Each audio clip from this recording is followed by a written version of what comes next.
Hi, I'm Margaret Wheatley. I've worked out in the world now for 40 years supporting leaders on all continents except Antarctica and in virtually all types of organizations and communities. I began my life feeling very attracted to being out in the world. I do consider myself a global citizen at this point, and I began my global work by being in the Peace Corps in the 60s. 3 years after it was initiated, being with the first group that went into Korea post-war and as a very traditional society. That experience gave me both the desire and the capacity to feel I could go anywhere and that I would always be meeting other human beings once we got past the differences that separate us at a very superficial level. Since that time, I've had amazing opportunities to work with great thinkers, great leaders, and being everywhere from Aboriginal communities in many places to cabinet ministers in a few governments. So it's that range of experience that I really rely on now whenever I speak about global trends, what's happening in the world, and how my work has evolved, I think reflects that 40-year journey.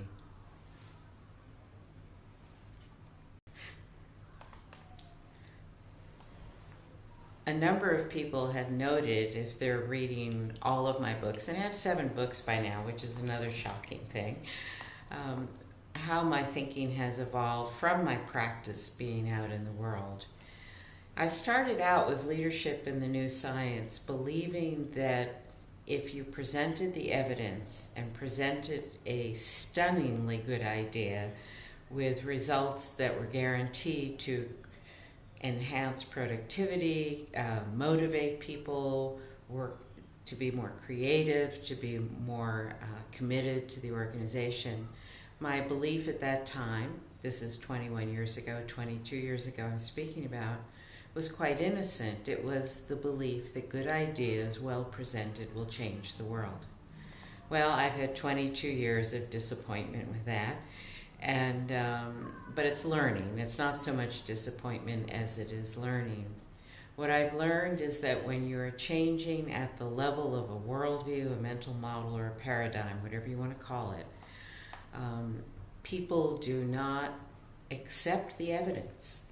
They're not interested in taking on new ideas because what it threatens is their worldview, and it threatens the work that they've done, the things they're habituated to do, the techniques they rely on. So nobody really wants to eagerly encounter a new idea if it requires that level of shift in what they do and how they think. But of course, there are always people who are ahead of the new ideas and just appreciate the fact that somebody has put it into writing. And I've gotten a lot of that appreciation. People who say to me, yeah, this is what I sense, this is what I knew. And many of them are women because this is about a relational world where everything becomes possible through our relationships. That's quantum theory as well as a good humanistic point of view. So in the ensuing years, I've written 6 other books, and they have gradually shifted from here's what you do if you want to create community, here's how to think and practice if you really want to develop organizations that can rock and roll in chaotic circumstances. But my work, I would say, in the past 3 books, so that would include Perseverance, Walk Out, Walk On, which is designed as a learning journey into communities that have given up the old ways and are learning to live the future now. And my most recent book, So Far From Home, Lost and Found in Our Brave New World. Those 3 books, plus the more recent editions of my first one, Leadership in the New Science, have shifted dramatically from wanting to just better explain how these concepts from chaos theory and complexity theory and quantum theory can really manifest in new organizational forms. That was the old dream. And now they're much more a voice of warning, a voice of in summoning to realize that the world that has emerged is not of our doing. It has emerged in spite of our best efforts to change it for the good. It's based on values that are absolutely contrary to those that many of us have held dear and worked hard to manifest in the world. And so my more recent books are around the question of who do we choose to be now that we fully face the world that has emerged. And so I personally shifted from thinking we can change systems, thinking we can change things at a greater level of scale. And I've really come to terms with the fact that you don't change an emergent system. I mean, that's one of the great, really big differences between an understanding of change from a new science perspective and understanding change from our more mechanistic approaches. Once a system has emerged and you never see it coming in all of its qualities or capabilities, once the system has emerged, you don't change it. You can't work backwards.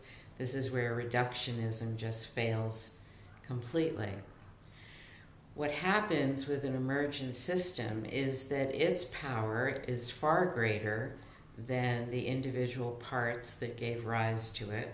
So we're living in a world now whose power is found in the values of greed, narcissism, self-interest, materialism, consumerism, and a complete disregard. I don't use that word lightly. It seems to me a complete disregard of human beings and human potential.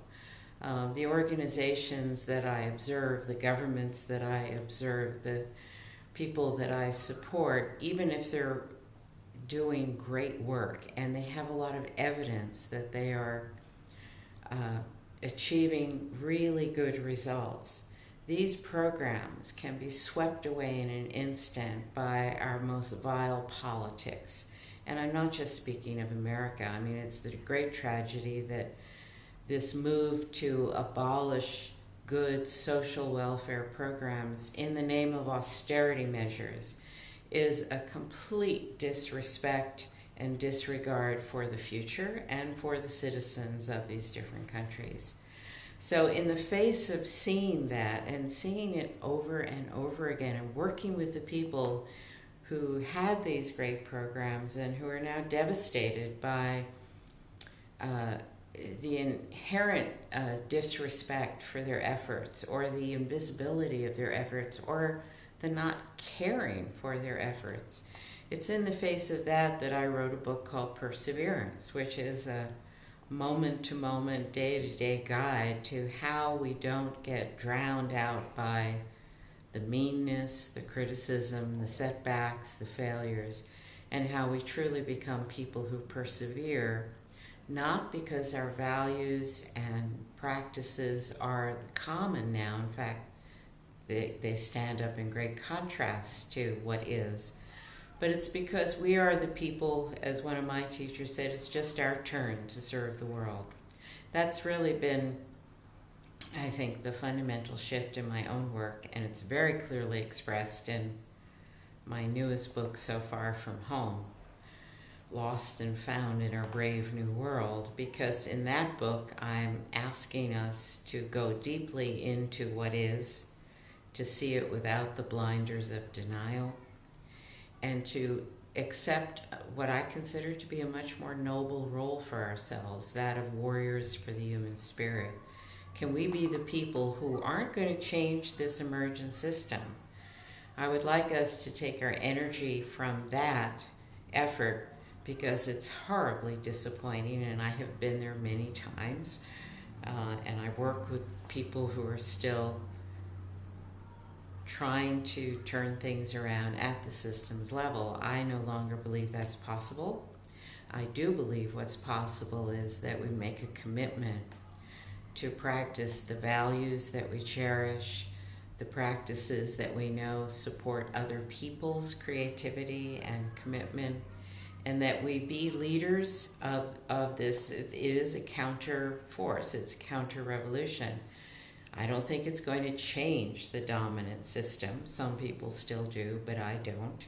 However, it does give us a kind of nobility of purpose that I think leaders and generally people are craving at this time. Life has become so impossibly meaningless that it's really a wonderful opportunity if we realize we're not going to change the larger system, but that we can create what right now I'm calling islands of sanity in the midst of this very crazed, lunatic charged sea. I can't even come up with strong enough adjectives to describe the level of insanity that's taking place. But I do know that in every hard time, there are always people who stand up for what's right, who stand up for each other. And that's what my work is now. I'm everywhere I'm speaking and in my writing, I am inviting us into this role of warriors for the human spirit. The word warrior is problematic, I understand that, but I take it from the Tibetan word pawo, which means one who is brave enough not to use aggression, not to use fear to accomplish their ends, what they need to happen. That's a hard one in this culture because we're just swimming in aggression. If you just look at current advertisements, you see it's all about, being first, being best, being hardest, being toughest, no matter what you're facing. One of my favorite current commercials that is so aggressive is about hurricane season, and there's someone standing in front of a house. This is an advert for generators. So you'll have electricity when the storm takes out the electrical system. And the person is just standing there saying to Mother Nature, bring it on, like I can take you. What kind of craziness are we in, really? So warrior for the human spirit refuses or works very hard not to use aggression, not to use that combative attitude, that arrogance that I'm better than you, I'm bigger than you, and we should do things my way. Those are all more subtle examples of arrogance.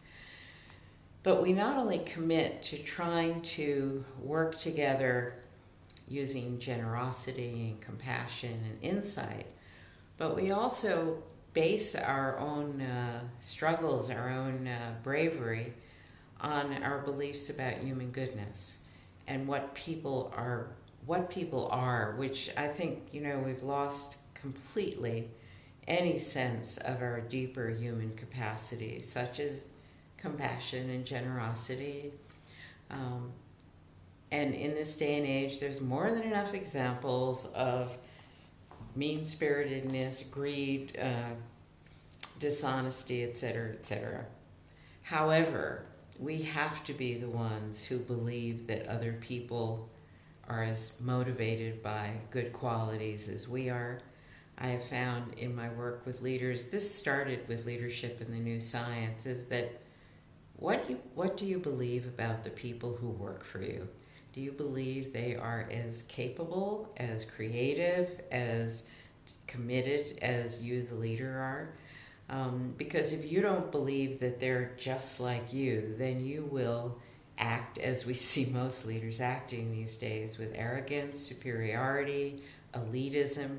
I mean, the rise of an elite class that just disdains everyone else is a sign. It's always part of the pattern of a civilization that's going down.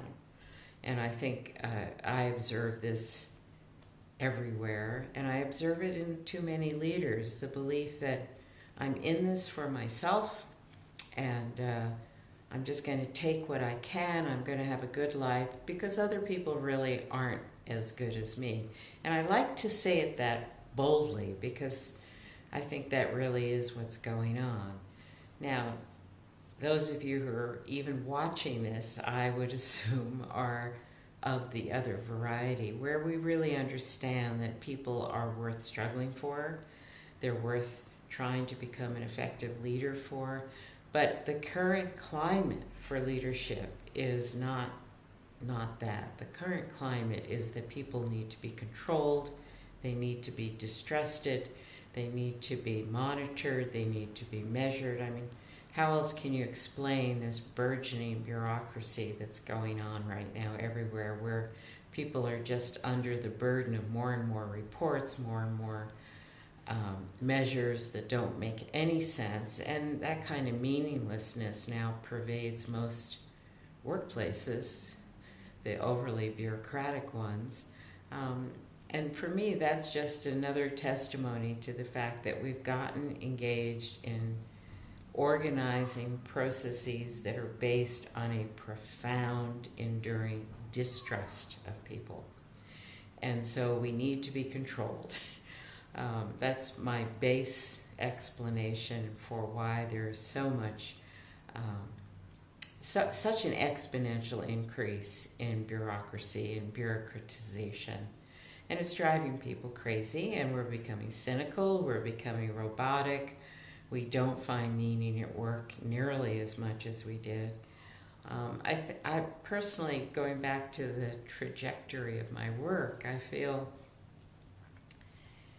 that when I was an active consultant and really doing large systems change in organizations and governments in the 80s and 90s, there was a whole different feeling about human potential.